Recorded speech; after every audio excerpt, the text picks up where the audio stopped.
अब देखिए बेटा, जहाँ 3 चार्जेस है ना, इसमें हम न्यूट्रल पॉइंट बनाते हैं। तो न्यूट्रल पॉइंट ऐसे होता है कि इसका सेंट्रॉइड निकालते हैं हम, ये हमने पहले भी किया हुआ है। इसका यहाँ न्यूट्रल पॉइंट आएगा, राइट। इसका फील्ड इस तरफ, इसका फील्ड इस तरफ, इसका फील्ड इस तरफ, और इन तीनों को सॉल्व करेंगे तो ये न्यूट्रल पॉइंट होगा। ठीक है, हम इसको दोबारा नहीं कर रहा, अगर करना ही पड़े तो फिर ऐसी कोई बात नहीं है।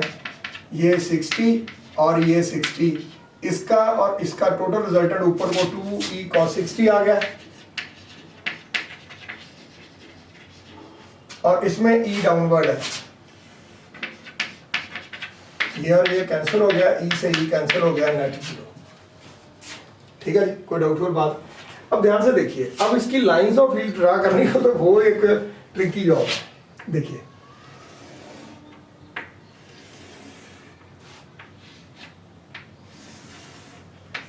ये क्वेश्चन एक पीछे एक मेडिकल में आया, उसने 3-4 डायग्राम देकर ये पूछा कि इसका न्यूट्रल पॉइंट कहाँ होगा और किस तरह लाइंस बिहेव करेंगी। ऐसे क्वेश्चन आजकल आम आ रहे हैं। आप उन्हें कुछ नहीं करना है, इसका ना वैसे ही डिवीजन कर लीजिए बस। अब ये देखिए कि ये पॉइंट मेरा न्यूट्रल पॉइंट बनना है, वो कैसे बनेगा? उसके लिए ना मैं इसको आगे एक्सटेंड कर देता हूँ।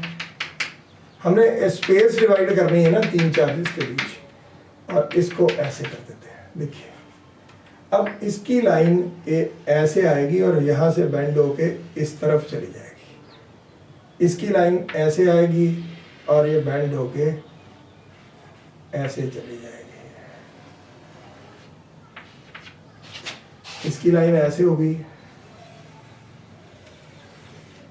इसकी लाइन ऐसे, यानी कि ये एक दूसरे को इंटरप्ट नहीं करेंगे, ये स्पेस इक्वली वो शेयर कर लेंगे। ये देखिए यहाँ से यहाँ और यहाँ से यहाँ, बाकी कोई मुश्किल ही नहीं है। आपने ये बना लिया बेसिकली, पहली 2 लाइनें आप एक एक लाइन आपने बना ली, बाकी कोई चक्कर ही नहीं है।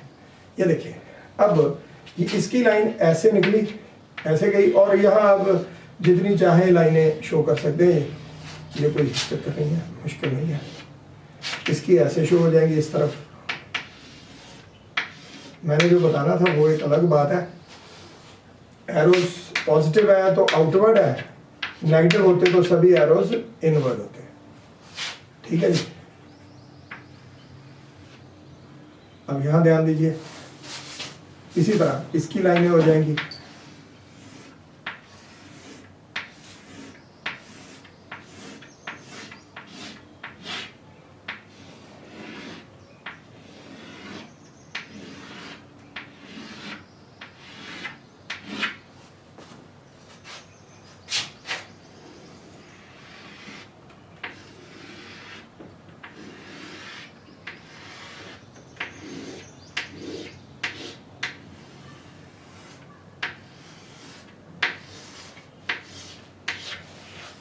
ये देखिए अब यहाँ एरोस आउटवर्ड है,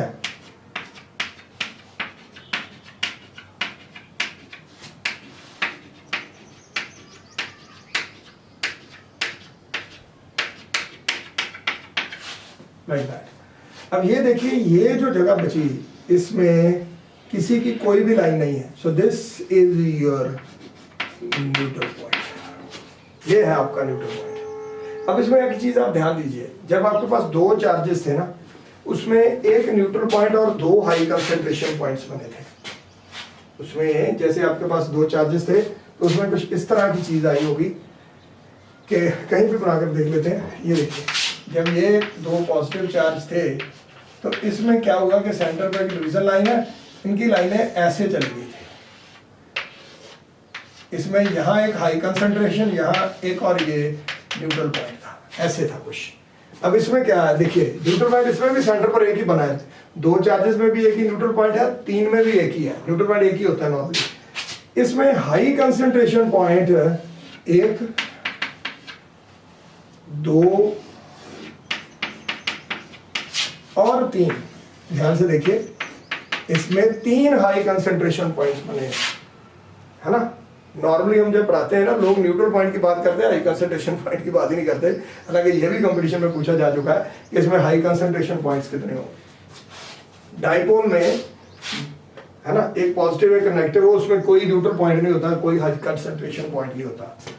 लेकिन अगर दोनों पॉजिटिव चार्ज हो तो एक न्यूट्रल पॉइंट, दो हाई कंसंट्रेशन पॉइंट ऊपर और नीचे, लाइक दैट।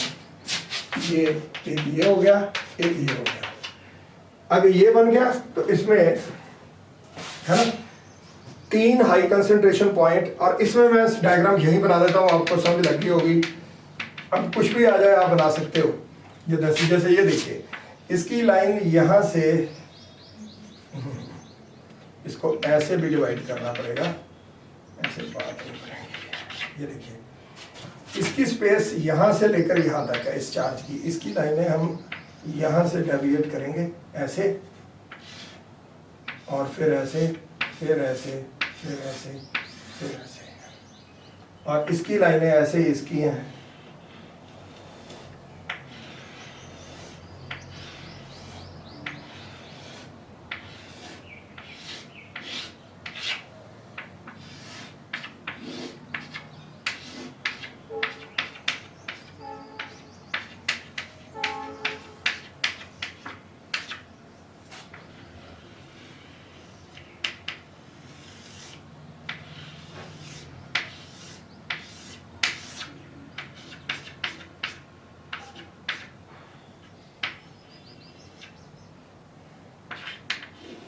ऐसे इसका हो जाएगा,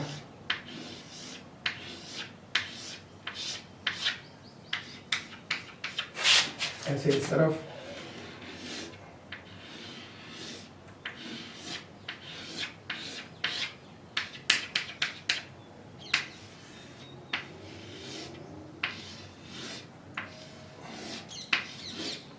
देखिए ट्रायंगल से ज्यादा क्वेश्चन नहीं आया, लेकिन मैंने आपको स्क्वायर तक करवा दिया।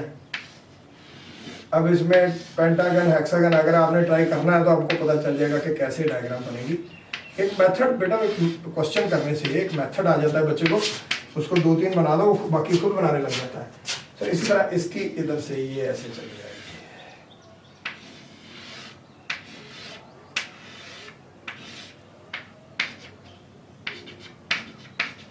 ठीक है जी। अब ये देखिए, इसका ये सेंटर पर न्यूट्रल पॉइंट है, और इसके 4 चार्जेस होने की वजह से ये और ये और ये, इसके 4 हाई कंसंट्रेशन पॉइंट्स यहाँ बन रहे हैं। इसका मतलब ये नहीं सोच रहे ना कि जिस जहाँ 3 चार्जेस है वहाँ 3 हाई कंसंट्रेशन, जहाँ 4 है वहाँ 4, ऐसी नहीं बात होती। लेकिन ये सिमेट्री पर डिपेंड करता है। ये भी हाई कंसंट्रेशन पॉइंट है, ये भी हाई कंसंट्रेशन पॉइंट है, ये भी हाई कंसंट्रेशन पॉइंट है, और ये भी हाई कंसंट्रेशन पॉइंट है। सो इसमें आप देख रहे हैं कि नॉर्मली कोई भी स्ट्रक्चर ले लीजिए, उसमें न्यूट्रल पॉइंट एक ही बन रहा है, हाई कंसंट्रेशन पॉइंट 3, 4, 5, 6 ज्यादा भी बन रहे हैं। अब इसमें ना एक चीज और मैंने आपके साथ डिस्कस करनी है, जो कि बहुत इंपॉर्टेंट है ना। इसमें ये है कि एक होता है, जैसे ग्रेविटी में हम पढ़ते थे ना, वहां भी न्यूट्रल पॉइंट आते हैं, पर वहां एक सेंटर ऑफ मास भी आता है। इसी तरह यहाँ सेंटर ऑफ चार्ज होता है। जैसे सबसे पहले एक बात कहते हैं कि जैसे ये देखिए, ये 2 चार्ज हैं, क्यू पॉजिटिव और क्यू पॉजिटिव। इसके सेंटर पर r डिस्टेंस पर